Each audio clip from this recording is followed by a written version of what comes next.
Hello, Howard University Interfaith Conference. My name is Eboo Patel, and I'm thrilled to be with you. Thank you for choosing me as one of your closing speakers. I'm the founder and president of an organization called IFYC.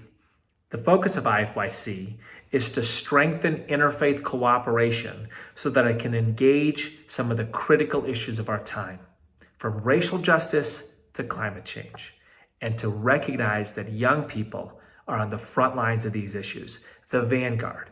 And young people have always been the vanguard of these issues. From the time of Martin Luther King Jr.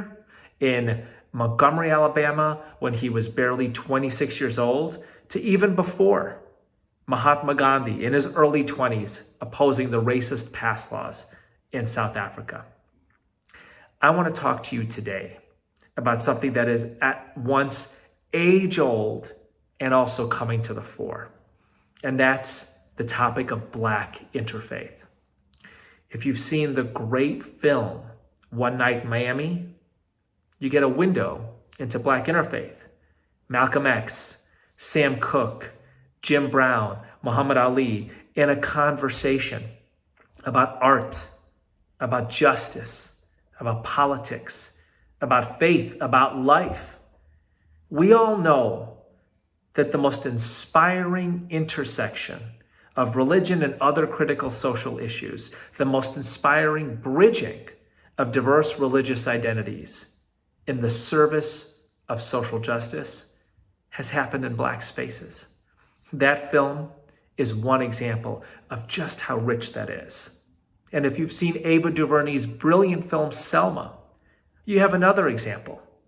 Here's Malcolm X showing up to preach at Brown Chapel in early 1965. Here's Martin Luther King Jr.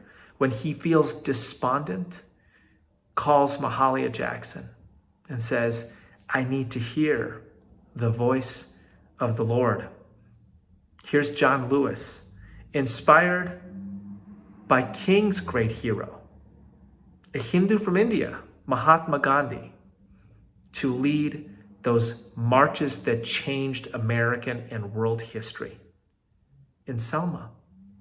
Here's James Reeb, the Unitarian Universalist minister from Boston who lost his life, was a martyr in Selma. Here's the Rabbi Abraham Joshua Heschel in Selma, marching alongside King, saying, "I know that our liturgies are different, and yet in Selma, my legs were in prayer."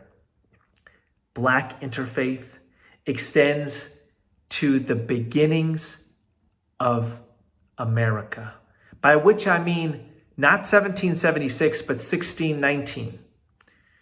What kind of civilization did those human beings who were ripped off the coast of West Africa have before they were taken on those slave ships? What interactions between Christian and Muslim and animist were taking place in those areas?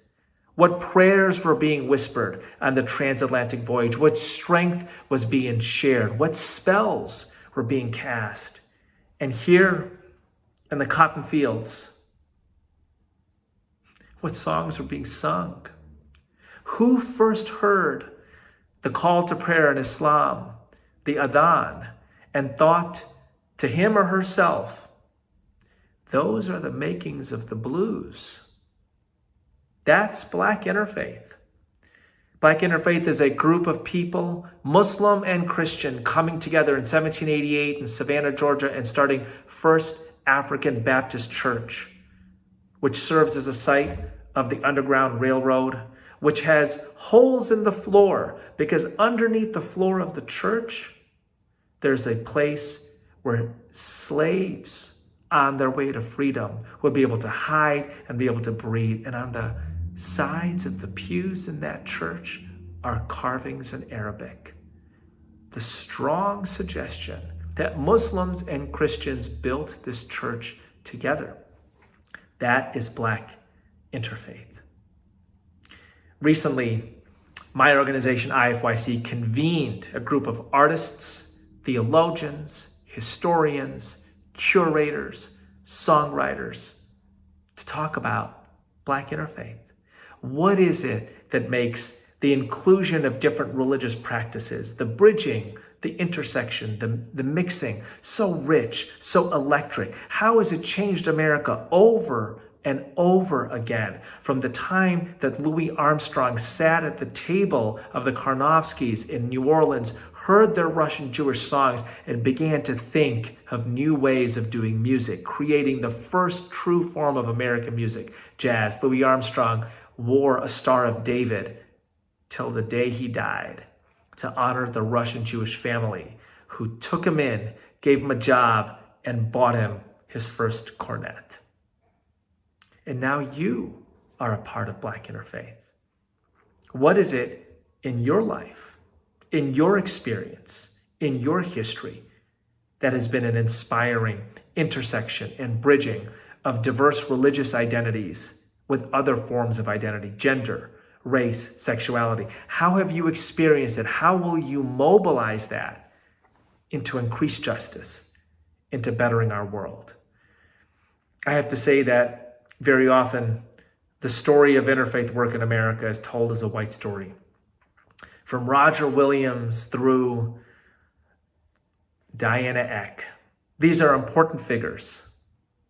But really, as you can see in those films, One Night in Miami, Selma, in your own experience, in the life of Louis Armstrong, in the movement of Martin Luther King Jr., in the words of Barack Obama at the first inauguration, America's patchwork heritage is a strength, not a weakness. We are a nation of Christians and Muslims, Hindus and Jews, and non-believers. And because we have tasted the bitterness of segregation and civil war and emerged stronger and more united, we know that the world tomorrow can be better than the world yesterday. For me, my favorite image of Black interfaith is the one that Fannie Lou Hamer used. The civil rights movement, she said, is like a welcome table next to a Baptist church. It's not a melting pot, it's a potluck. That's American democracy. We build structures and institutions and movements that invite people to make their best contributions. And that's how the whole nation feasts.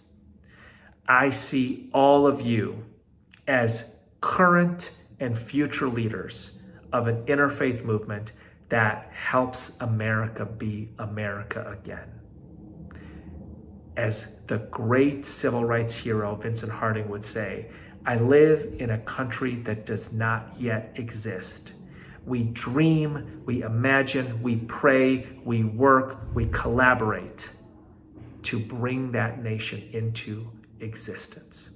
Thank you. Jazakallahu khair. May God give you goodness.